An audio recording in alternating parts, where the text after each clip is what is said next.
Now I want to switch gears and talk about some of the stuff you've done outside of wrestling. I know you've been very involved with charity work and have done stuff in your community. What kinds of things have you done to help out over the years?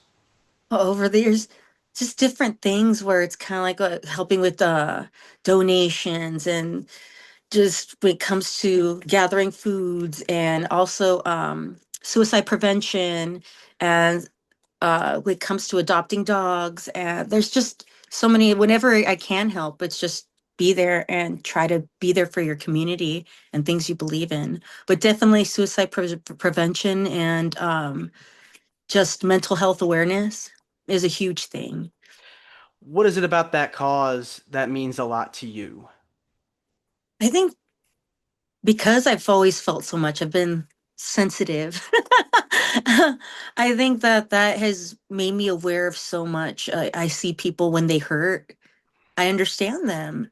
I understand what they're going through completely. And I've been told how you got to get a tough skin and how it's you you need to not feel this way and da da da da. And that's not the reality. The reality is I'm lucky to feel this way because if you can't hurt, then that means I can't love as much as I do. I can't be as happy. I feel the whole entire spectrum.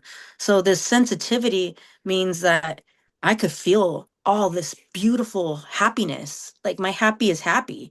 And of course, my sadness is super sad, but or anger is super angry. But at the same time, I can control that. And that's something that we don't get taught. We're just told to check your feelings and get over it instead of learning how the beauty of it and how to manage it. Yeah, I think it's well put because, everybody's got feelings, everybody's got emotions, and we should be allowed to feel, certain way, if something's going on. It's okay to, sit down and talk about it. It's okay to journal. Some people journal and write. Yeah, Uh, s- definitely. so It's I think journaling helped me a lot actually because when I was a kid and I just get like so upset, I'd write everything down. Then you read it back and you realize, "Oh, I got upset over that.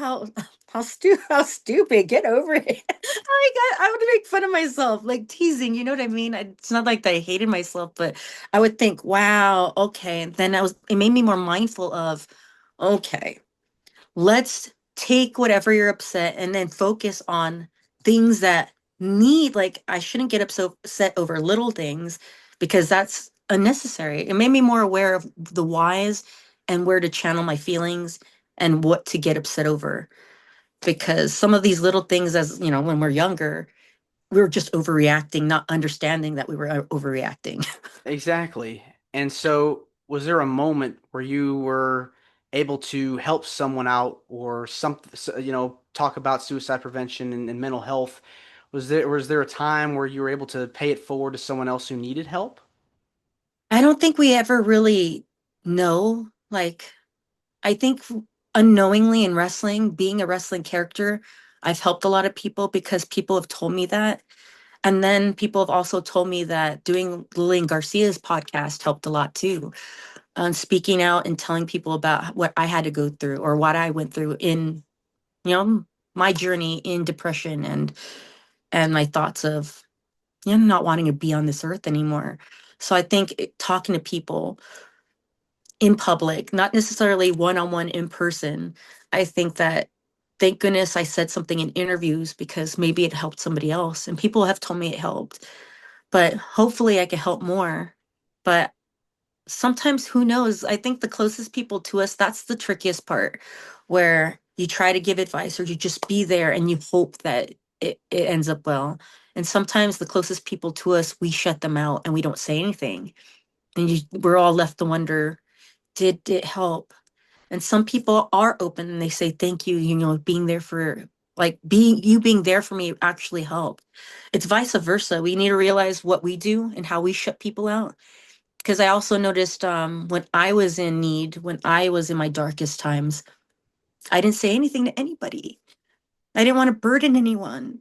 So I have been the person to shut people out because I didn't want to put that on anybody else. So sometimes I see it where, you can't push people and say, hey, tell me, hey, tell me. If they're not ready, you can't. So All we can do is be there when we can, hug people, tell them you love them, and we could only want help for ourselves. And that's the truth. Just try to pay it forward as much as possible. Try to be there for someone But more whenever they're so, we need struggling. to be there for ourselves too. I think we underestimate ourselves when we're in a dark place because as much as somebody could, be there for us or give us the tools, we are the ones that need to grab a hold of something to help ourselves. There are so many because I've seen it so many times before. I've heard people say, "Yeah, they're there for me," but the person that I want to be there for me isn't. And that means that we only want to be saved by that one person. When the reality is, no, pay attention to the people who are there. This is how valuable. Who cares about that one person? If they don't see how incredible you are, then they don't deserve to see your awesomeness. You need to see your awesomeness. Please. I wish more people could see that within themselves so they could grab a hold of any kind of, you know, I'm trying to think lifeline, but it's like what